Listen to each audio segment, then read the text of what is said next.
Hello students, today we will study Davinson and Germer experiment. In our previous video, we will study about de Broglie hypothesis. According to that, a moving material particle sometime act as a wave और sometime acts as a particle. Okay? कि हर एक moving particle कभी wave की तरह act करता है और कभी एक पार्टिकल की तरह. Another main thing that says that a wave is associated with moving material particle which controls the particle in every respect. And the wave which is associated with moving particle is known as matter wave or de Broglie wave. And de Broglie also gives the wavelength of that wave. It is represented by lambda wavelength और lambda equal to h upon में mv. Here h is Planck's constant and v is velocity of particle, m is mass, or we can write that h upon में p. Okay.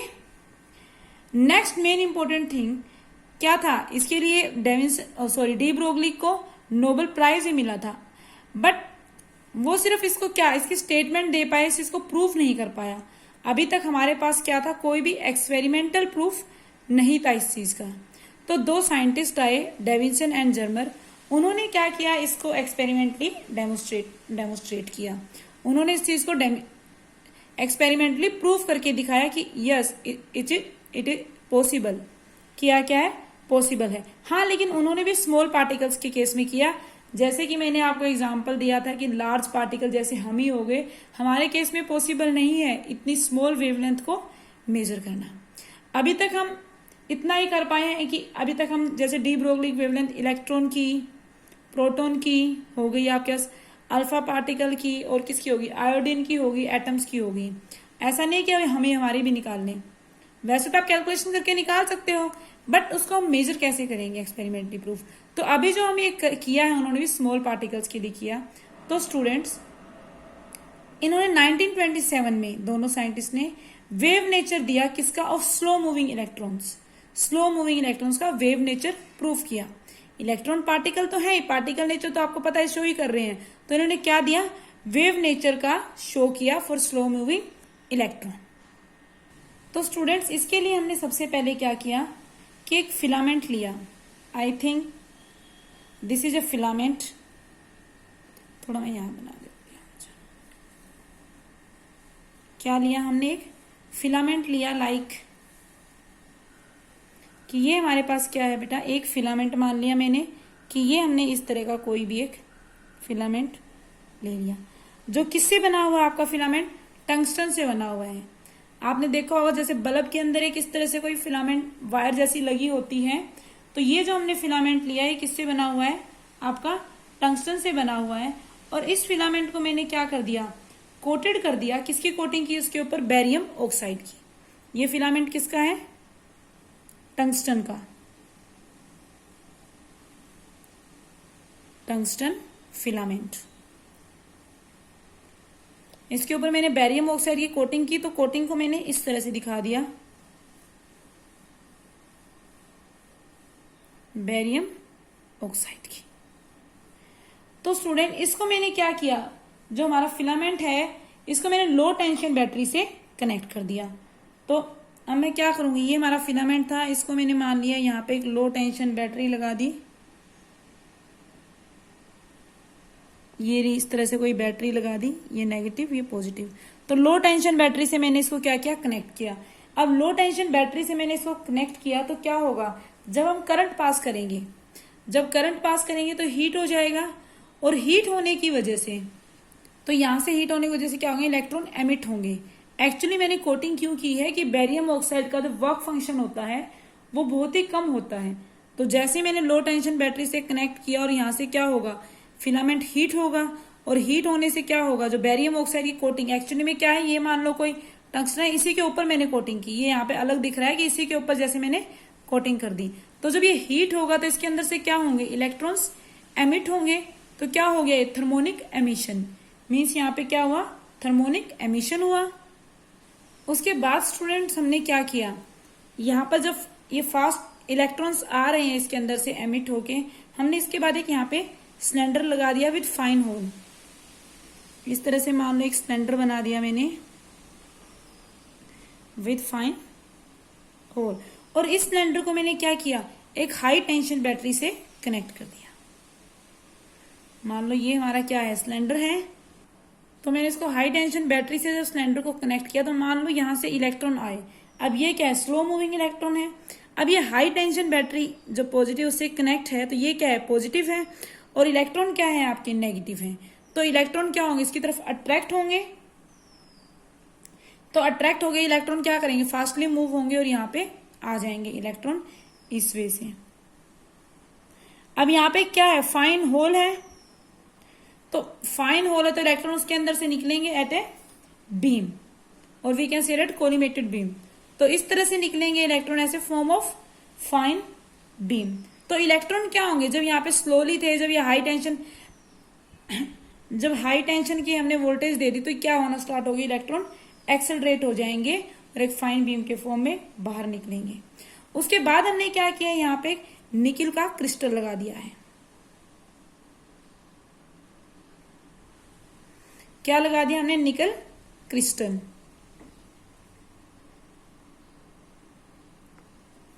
अब जैसे क्या हुआ, अब जैसे ही हमारे क्या हुए, इलेक्ट्रॉन्स यहां से बाहर निकले एक फाइन बीम की फॉर्म में, वो जाके क्या करेंगे, निकल क्रिस्टल पे स्ट्राइक करेंगे और यहां से क्या हो जाएंगे, रिफ्लेक्ट हो जाएंगे। यहां से क्या होंगे, हमारी इलेक्ट्रॉन रिफ्लेक्ट हो जाएंगे स्ट्राइक होने के बाद निकल क्रिस्टल से। उसके बाद हमने क्या लगाया है, एक इलेक्ट्रॉन डिटेक्टर लगाया हुआ है, और कहते हैं हमारे पास एक मूवेबल स्केल है। मान लिया ये हमारे पास एक मूवेबल स्केल है कुछ इस तरह से, जो कंप्लीट बनी हुई है स्टूडेंट्स, ऊपर तक यहां तक, ओके। और इसके ऊपर हमने क्या लगा दिया, इस स्केल के ऊपर हमने एक फाइन डिटेक्टर लगा दिया। मूवेबल स्केल पे हमने डिटेक्टर लगाया। मान लो ये हमारा क्या हो गया, डिटेक्टर जो मूव कर सकता है, कभी यहां पे कभी यहां पे, एंड इस तरह से। और इसको हमने क्या किया, सर्कुलर स्केल पे एक मूवेबल डिटेक्टर लगा दिया, रोटेटिंग स्केल पे, और इसको हमने कनेक्ट कर दिया एक सेंसिटिव गैल्वेनोमीटर से।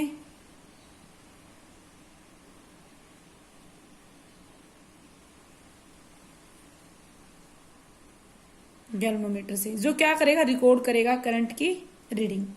मैं यहां तक एक बार आपको रिपीट कर देती हूं कि here the apparatus consists of a filament F of tungsten coated with barium oxide. On heating with current of low tension battery, it emits large number of electrons. Okay, then we use a hollow cylinder with a fine hole. We kept a cylinder with a fine hole along its axis, or this cylinder kept at positive potential. Okay, so electron will accelerate towards this side and come out in a form of collimated beam. Then we plate a nickel crystal. Okay, the electron beam strikes the nickel crystal and reflected. Okay, it will reflect. Or here we will attach a movable detector on circular scale, and then it is connected with sensitive galvanometer which records the current. तो student यहां तक आपको समझ में आ गया तो क्या होगा, निकल क्रिस्टल से इलेक्ट्रॉन स्कैटर्ड हुई और यहाँ पे बिखर गई। तो क्या होगा, ये जो डिटेक्टर है ये क्या करेगा, इस तरह से मूव करेगा, और जो इलेक्ट्रॉन जहां जहां पे उनको क्या करेगा, डिटेक्ट कर लेगा। हर डायरेक्शन में मूव कर रहे हैं तो डिटेक्ट करेगा, और इसकी हेल्प से हम चेक करेंगे कि यहाँ पे कितने इलेक्ट्रॉन है, यहाँ पे कितने हैं, यहाँ पे कितने, अलग अलग लोकेशन पे हम नंबर ऑफ इलेक्ट्रॉन्स क्या करेंगे, फाइंड आउट कर लेंगे। स्टूडेंट जो ये एक्सपेरिमेंट है ये बहुत सारे डिफरेंट एक्सेलरेटिंग पोटेंशियल पे परफॉर्म किया गया, क्योंकि हम पोटेंशियल को क्या कर सकते हैं, वेरी कर सकते हैं। तो जो हमने पोटेंशियल पे परफॉर्म किया, हमने क्या क्या किया, हमने इंटेंसिटी देखी इलेक्ट्रॉन की 44 वोल्ट से 68 वोल्ट के बीच में। ये हमारी क्या थी, एक्सेलरेटिंग वोल्टेज। हमने स्टार्टिंग से परफॉर्म किया, मान लो 1 2 3 हमने, लेकिन जो मेनली हमें जो इंटेंसिटी ऑफ इलेक्ट्रॉन मिली, जहां पे पीक मिली, अच्छी रीडिंग मिली, वो कहाँ थी, 44 से 68 के बीच हमें सही रीडिंग मिली जो वेव नेचर को शो कर रही थी। तो गैल्वेनोमीटर की डिफ्लेक्शन किसके प्रोपोर्शनल होगी? नंबर ऑफ इलेक्ट्रॉन्स के। अब स्टूडेंट्स हमने क्या किया, ये एंगल मान लिया हमने इंसिडेंट, ये इंसिडेंट रे होगी, ये हमारी रिफ्लेक्टिव, इनके बीच का क्या मान लिया? 5। तो जो experiment was performed by varying accelerating voltage that is from 44 volt to 68 volt. तो student but it is noticed that a significant result will be found at accelerating potential 54 volt. जो हमें चाहिए था एग्जैक्ट रिजल्ट हमें किस volt पे मिला? 54 volt पे। सो हम इसको क्या कहते हैं कि यहाँ पे जो पोटेंशियल हमने रखी मेनली हम क्या कहते हैं? 54 वोल्ट रखी, क्योंकि यहाँ पे जो हमें सिग्निफिकेंट रिजल्ट मिला वो कहाँ पे मिला स्टूडेंट्स? 54 वोल्ट पे। तो हमने क्या किया, स्टार्टिंग में ग्राफ ड्रॉ करके देखा बिटवीन इंटेंसिटी एंड 5। तो स्टूडेंट हमने क्या देखा कि अगर ये इलेक्ट्रॉन होता तो क्या होता? हर जगह पे बराबर आता है, क्योंकि एक इलेक्ट्रॉन है, अगर मारकर मैं फेंकूंगी तो यहीं पे बराबर है। बट स्टूडेंट ये पार्टिकल, इलेक्ट्रॉन नहीं सॉरी, अगर ये पार्टिकल होता तो क्या होता? हर जगह पे बराबर आता। बट ये पार्टिकल नहीं है, ये एक वेव प्रॉपर्टी शो कर रहा है। क्यों? कहीं पर इंटेंसिटी हमने चेक किया ज्यादा आ रही है, जब सर्कुलर मान लो यहाँ नंबर ऑफ इलेक्ट्रॉन कम है तो इंटेंसिटी यहाँ क्या हुई? कम हुई। यहाँ मैंने सपोज किया नंबर ऑफ इलेक्ट्रॉन जो मूव किया ज्यादा है तो इंटेंसिटी यहाँ ज्यादा है। यहाँ पे हो सकता है मैंने मूव किया तो नंबर ऑफ इलेक्ट्रॉन और ज्यादा है तो इंटेंसिटी और ज्यादा आई, यहाँ पे वापस कम हो गई। तो हमने देखा हर जगह पे क्या है, इंटेंसिटी कहीं पे ज्यादा मिल रही है, कहीं पे कम मिल रही है। तो ये प्रॉपर्टी किसकी है? वेव की है। जबकि पार्टिकल की प्रॉपर्टी तो क्या है? हर जगह सेम मिलना। तो हमने क्या किया, जब लो वोल्टेज से हम इसको स्टार्ट करते हैं, मान लो 10 वोल्ट से स्टार्ट, इस पे तो एग्जैक्ट दे रहे हैं इनके भी 10 वोल्ट, 20 वोल्ट, 30 वोल्ट। तो हमने देखा कि जब लो वोल्टेज पे हमने बार बार लो वोल्टेज पे किया 10, 20, 30, तो हमने देखा कि लो वोल्टेज पे बार बार पार्टिकल्स क्या आ रहे हैं? लगभग सेम आ रहे हैं। मीन्स हर जगह पार्टिकल्स ऑलमोस्ट सेम आ रहे हैं। मान लो यहाँ पे 10 है तो यहाँ पे भी 10, 11 लगभग सेम आ रहे हैं। तो जो क्या है? पार्टिकल नेचर को शो करता है। तो हमने जो ग्राफ बनाया किसी रीडिंग मान लो यहाँ 10, 20, 30, तो इस तरह से जो हमने ग्राफ बनाया तो हमने देखा जो हमारी पीक है कुछ इस वे से आई। बट स्टूडेंट जैसे ही हमने वोल्टेज को इंक्रीज किया, देखा कि किसी पर्टिकुलर वोल्टेज पे, मान लो 44 पे या 48 पे, 49 पर, किसी एक पर्टिकुलर वोल्टेज पे इलेक्ट्रॉन बहुत ज्यादा आ रहे थे और किसी पे कम आ रहे थे। तो फर्स्टली ये थिंग हमने ऑब्जर्व की। फिर हमने क्या किया, ये एंगल है इसको चेंज करके देखा। हमने देखा एंगल चेंज करने के बाद भी सेम चीज रह रही थी। किसी पर्टिकुलर वोल्टेज पे इंटेंसिटी अलग आ रही थी और किसी पे अलग आ रही थी। बट हमने देखा at 54 volt a peak in intensity of electron was observed at an angle of 50। कि जो गैल्वेनोमीटर ने डिफ्लेक्शन शो की इंटेंसिटी मैक्सिमम आई वो किस पे आई? 54 वोल्ट पे। और किस एंगल पे आई? 50 डिग्री पे। तो हमें वहां पे कैसी पीक मिली स्टूडेंट्स?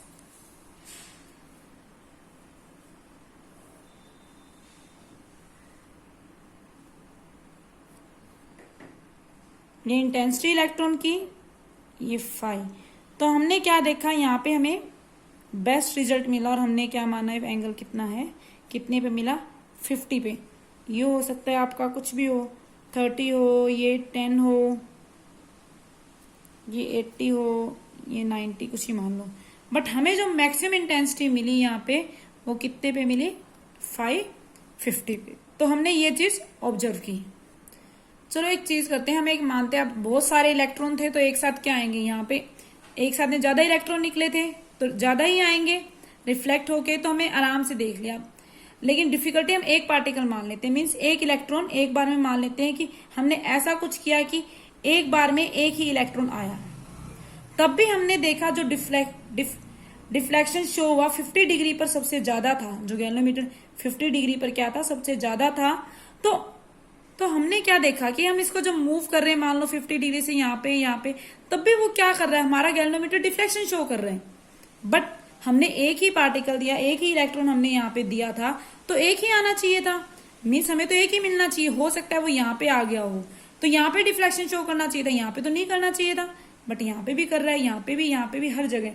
इसका मीन्स मुझे क्या पता चला कि जो इलेक्ट्रॉन है वो हर जगह रिसीव हो रहा था, और उस टाइम भी सबसे ज्यादा किसमें था, 50 डिग्री पर रिसीव हो रहा था। मीन्स वो एक पार्टिकल नहीं है, क्योंकि एक पार्टिकल होता तो एक ही जगह पे होता, सब जगह पे कैसे रिसीव होता, तो मीन्स वो पार्टिकल नहीं, कलेक्शन ऑफ वेव बन गया था। क्या बन गया था, कलेक्शन ऑफ वेव, जो कहीं पर क्या था, कंस्ट्रक्टिव इंटरफेरेंस के कारण इंटेंसिटी मैक्सिमम दे रहा था, और कहीं पर डिस्ट्रक्टिव इंटरफेरेंस के कारण इंटेंसिटी क्या दे रहा था, मिनिमम दे रहा था। तो ये एक्सपेरिमेंट क्या था, ग्रुप ऑफ इलेक्ट्रॉन्स के लिए तो सही था ही, बट ये एक्सपेरिमेंट एक सिंगल इलेक्ट्रॉन के लिए जब परफॉर्म किया गया, उसके लिए भी हमें क्या मिला स्टूडेंट्स, सही मिला। तो स्टूडेंट्स हम क्या करते हैं, हमने देखा कि जो peak in intensity of electron at a particular angle that is 5 indicate constructive interference of matter wave. तो क्या था, जो पर्टिकुलर हमें 50 पे पीक मिल रही थी वो क्या दिखा रही थी, कि वो किसके कारण मिली है, कंस्ट्रक्टिव इंटरफेरेंस। आपने पढ़ा होगा कि दो तरह से हम करते हैं, कंस्ट्रक्टिव इंटरफेरेंस और एक क्या है, destructive. You study in your previous classes about constructive and destructive interference. Constructive interference में क्या होता है, when crest of one wave falls on crest of other and trough falls on trough, तो the resultant amplitude will increase and hence intensity of light is maximum at that position. तो उसमें क्या होता है स्टूडेंट, कंस्ट्रक्टिव इंटरफेरेंस क्रस्ट के ऊपर ही कितना है, फॉल होता है, और ट्रफ के ऊपर ही। तो उस केस में जो हमारा एम्पलीट्यूड होगा, जो हम वेव का एम्पलीट्यूड स्टडी करते हैं, वो क्या हो जाएगा, इंक्रीज हो जाएगा, क्योंकि क्रस्ट के ऊपर फॉल हुआ। मान लो ये हमारे पास एक क्या थी, इस तरह से कोई वेव है,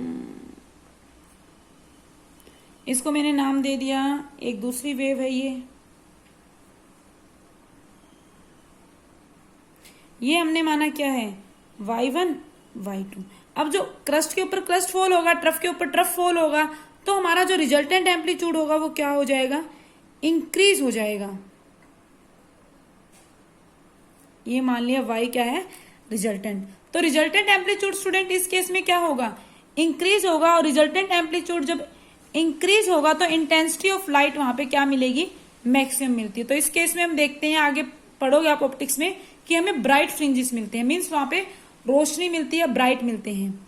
और जबकि इसका अपोजिट डिस्ट्रक्टिव इंटरफेरेंस में क्या होता है, in destructive interference crest of one wave falls on trough and the trough of one wave falls over the crest. Crest के ऊपर ट्रफ पड़ रहा है और ट्रफ के ऊपर क्रस्ट, अपोजिट होते हैं। तो इस केस में हमारा एम्पलीट्यूड क्या हो जाता है, डिक्रीज। तो इसलिए हमें जो इंटेंसिटी ऑफ लाइट मिलती है वो क्या मिलती है, इसमें मिनिमम मिलती है, या फिर हम कह सकते हैं डार्क फ्रिंजेस मिलते हैं हमें। ओके स्टूडेंट्स, तो इस केस में हमने देखा कि जहां पर क्या है, हमारा मैक्सिमम इंटेंसिटी मिल रही थी, तो वहां पे क्या था, कंस्ट्रक्टिव इंटरफेरेंस बन रहा था। तो स्टूडेंट अभी तक जो आप ऑप्टिक्स में पढ़ोगे भी, वो सारा क्या पढ़ते हो, स्लिट्स की हेल्प से पढ़ते हो इंटरफेरेंस पैटर्न, कि स्लिट्स से लाइट पास हो रही। बट एक लॉ होता है ब्रैग्स लॉ, जो बीएससी में आता है, उसके अकॉर्डिंग हम क्या पढ़ते हैं, यहाँ पे क्या हुआ एक्चुअल। उसने बताया कि जब भी हम क्रिस्टल से इंटरफेरेंस की बात करते हैं तो वहां पे हम ब्रैग्स लॉ लगाते हैं। तो उसने ब्रैग्स लॉ लगाया, ब्रैग्स लॉ, तो ब्रैग्स लॉ फॉर क्रिस्टल हम लगा रहे। तो इसने क्या फॉर्मूला दिया, इसने फॉर्मूला दिया students 2d sin theta equal to n lambda. यहां पे d क्या है students, d is distance between atomic layer. Theta क्या है यहां पे, that is angle between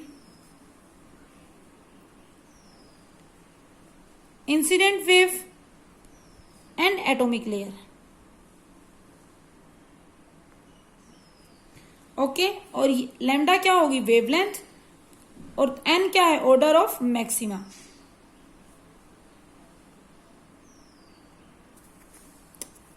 order of maxima, जहां पे n की वैल्यू हम कोई भी integer 1 2 3 and so on.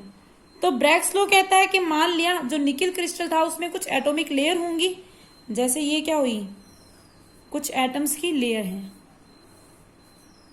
Okay, कुछ एटॉमिक लेयर होंगे और इसमें क्या होंगे, कुछ एटम्स होंगे। हमने मान लिया ये इसके अंदर एटम्स प्रेजेंट हैं कुछ इस तरह से। ब्रैग्स लॉ की बात कर रहे हैं एक्सप्लेन करने के लिए, इतना डीप जाने की जरूरत नहीं है, लेकिन फिर भी। तो ये क्या है, डी होता है डिस्टेंस बिटवीन एटॉमिक लेयर, इसको हम क्या बोलते हैं, डी, स्मॉल डी। तो मान लिया हमारे पास लेयर्स हैं कुछ निकल क्रिस्टल के, उसमें कुछ एटम्स हैं, ओके। तो हमने देखा कि हमने कोई इंसिडेंट रे यहाँ पे इंसिडेंट करवाई थी, स्टार्टिंग से आई, तो ये एटम के ऊपर करवानी, सॉरी, कोई रे इंसिडेंट करवाई और वो क्या हुआ, रिफ्लेक्ट हो गई यहाँ से, यही होगा एक्चुअल में। हम एक मान लेते एक दूसरी रे भी हमने क्या कराई स्टूडेंट्स, इंसिडेंट करवाई, जो कहाँ गिरी, यहाँ गिरी, और वो भी क्या हो गई हमारी, रिफ्लेक्ट हो गई। तो ये हमारी क्या है, इंसिडेंट रे, और ये हमारी क्या है, रिफ्लेक्टेड।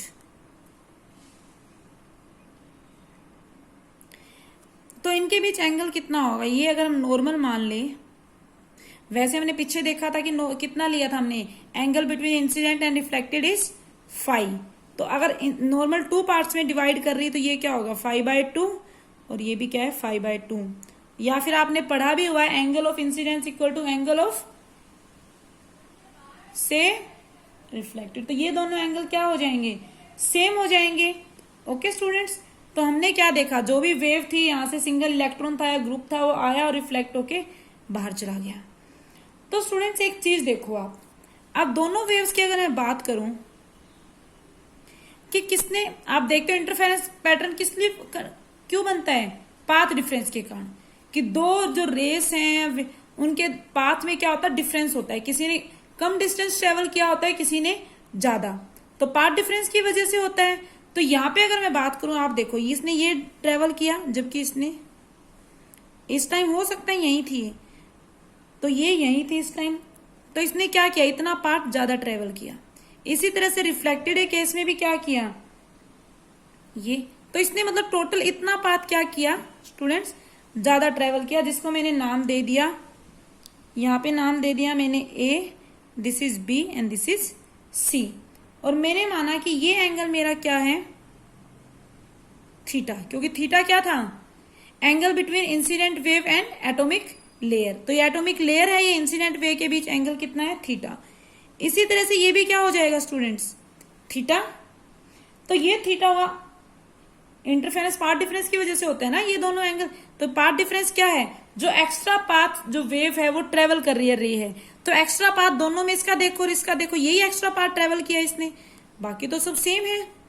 तो इसको हमें फाइंड आउट करना है, एक्स्ट्रा पाथ को, पाथ डिफरेंस को। तो ये एंगल हमें पता है कि इंसिडेंट वेव और एटॉमिक लेयर के बीच कितना है, थीटा। तो स्टूडेंट एक चीज देखो, ये थीटा है तो ये कितना बचेगा नॉर्मल के साथ, 90 माइनस थीटा। तो ये अगर 90 माइनस थीटा, ये एक देखो एक ट्राइंगल बन रहा है इस तरह से, ये हाइपोटेन्यूज हो गया, बेस हो गया, परपेंडिकुलर हो गया। तो यहाँ पे मुझे क्या निकालना है, ए बी और बी सी। तो कोस क्या होता है, कोस थीटा इक्वल टू, बोलो, बेस अपॉन में हाइपोटेन्यूज। तो बेस क्या है यहाँ पे, ए बी, अगर ये वाला लेती हूं मैं, एंगल कितना है 90 माइनस थीटा है ये,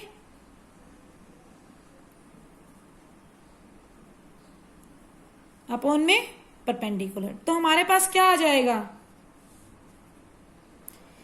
ए बी की वैल्यू आ गई, A B equal to D cos 90 minus theta. इसी तरह से बीसी निकल जाएगा हमारा, बीसी कितना आएगा, डी कोस 90 माइनस थीटा। तो पार्ट डिफरेंस कितना है, इतना extra A B plus BC.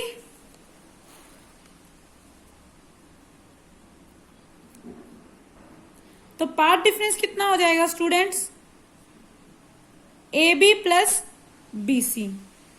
तो कितना आ गया हमारे पास part difference, 2d cos 90 minus theta, जो कितना होता है 90 माइनस थीटा, साइन थीटा। तो क्या आया 2d साइन थीटा। और पार्ट डिफरेंस को हम किससे डोनेट करते हैं, डेल एक्स से, आप ऑप्टिक्स में पढ़ोगे। तो स्टूडेंट ये क्या है, 2d साइन थीटा आ गया हमारे पास। आप पढ़ते हो ऑप्टिक्स में कि पार्ट डिफरेंस कितना होता है हमारा कंस्ट्रक्टिव इंटरफेरेंस के लिए, ये lambda, 2 lambda, 3 lambda and so on. Destructive के लिए अलग होगा, लैम्डा बाय 2, 3 लैम्डा, वो अलग बात है। कंस्ट्रक्टिव के हमारा ये होता है इंटरफेरेंस। तो डेल एक्स किसके भी इक्वल है, इसको मैं क्या लिख सकती हूँ 1 एन लैम्डा के इक्वल। तो जब कंपेयर करेंगे दोनों को क्या आ जाएगा हमारे पास 2d sine theta equal to N lambda, यही आएगा मेरे पास 2d sine theta equal to N lambda. और यही हमारा क्या है एक तरह से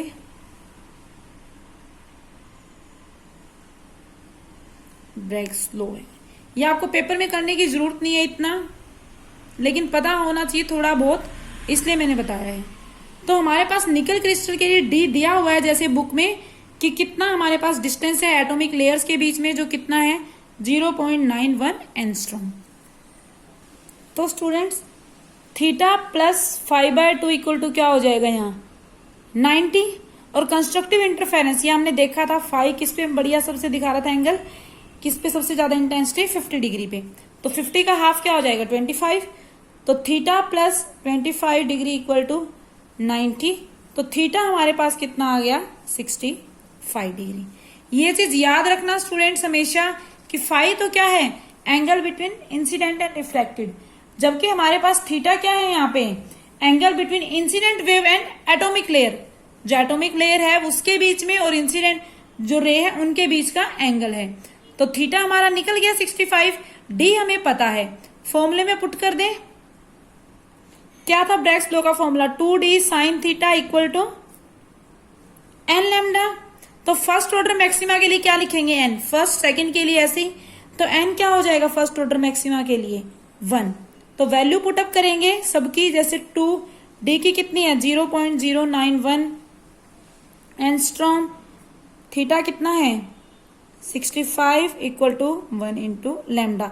तो जो कैलकुलेट करोगे it is approximately equal to 1.65 angstrom. ये वैल्यू हमारी क्या आई एक्सपेरिमेंट से आई, जब हमने एक्सपेरिमेंटली डेविडसन एंड जर्मन ने हमने नहीं परफॉर्म किया, ये वैल्यू हमारी एक्सपेरिमेंटली आ गई।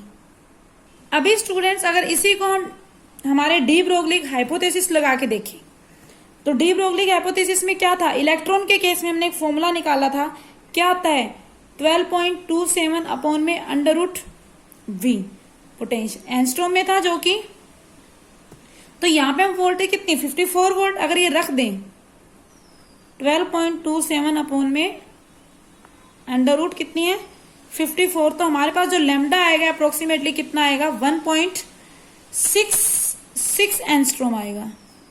ये 1.65 एंगस्ट्रॉम था, ये 1.6, तो लगभग दोनों क्या आ रहे हैं सेम आ रहे हैं। तो यहाँ पे ये चीज क्या हुई सही होगी, एक्सपेरिमेंट सही परफॉर्म किया कि हर मूविंग पार्टिकल के साथ एक वेव क्या होती है एसोसिएट होती है।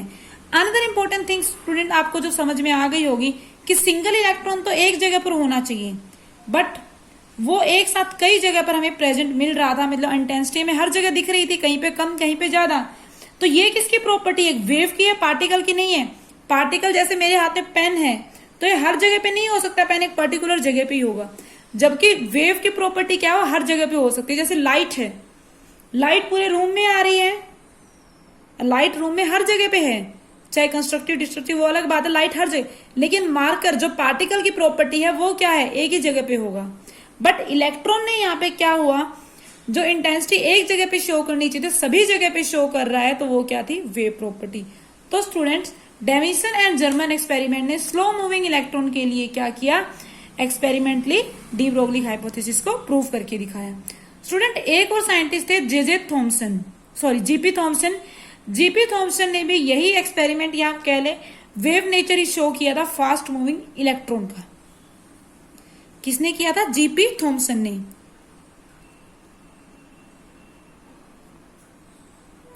For fast moving electron.